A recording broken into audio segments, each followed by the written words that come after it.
મહેસાણાની દૂધસાગર ડેરીમાં ચૂંટણીને લઈ મોટા સમાચાર। દૂધસાગર ડેરીમાં 3 અઠવાડિયામાં યોજાશે ચૂંટણી। દૂધસાગર ડેરીમાં ચૂંટણી યોજાવાની સરકારી વકીલની કોર્ટમાં ખાતરી।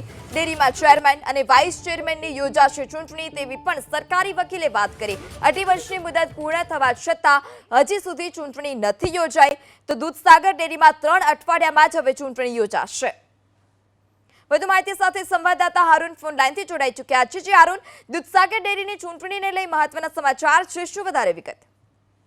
મહેસાણા દૂધસાગર ડેરીના ચેરમેન અને વાઇસ ચેરમેનની 2.5 વર્ષની ટર્મ પૂરી થઈ તેમ છતાં ચૂંટણી નથી યોજાઈ, જેનો 1 વર્ષ કરતા વધુ સમય વીતી ગયો હતો। જોકે આ મામલે સ્થાનિક શંકરભાઈ રબારી નામનો વ્યક્તિ હાઈકોર્ટમાં ગયો હતો ને તે મામલે અરજી કરી હતી ને આ ચેરમેન અને વાઇસ ચેરમેનની ચૂંટણી યોજવા માટે હાઈકોર્ટમાં અરજી કરવામાં આવી હતી, જેને લઈને સરકારી વકીલ દ્વારા હાઈકોર્ટને ખાતરી આપવામાં આવી છે કે 3 અઠવાડિયાની અંદર ચેરમેન અને વાઇસ ચેરમેનની ચૂંટણી યોજાઈ જશે।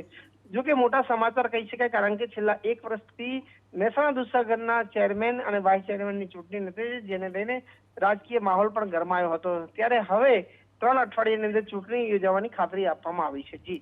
જી હારૂન, સમગ્ર માહિતી બદલ આભાર।